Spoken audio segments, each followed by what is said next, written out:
السلام عليكم أمد الصومالية ملك استجوكتان waxaa halkan tacsi ugu darayaa tiiraayan leh dhammaan ummadda Soomaaliyeed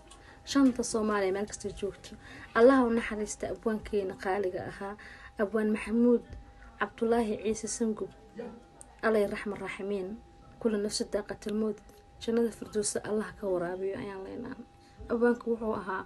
haliye Soomaaliyeed abwaanku wuxuu ahaa taariikhda ayaa sheegaysa wuxuu ahaa waxaa la rabaa naxariis janno ina ugu duceeyno anaga hadaan nahay fanaan hadaan nahay jilaay hadaan nahay ummadda Soomaaliyeed oo dhan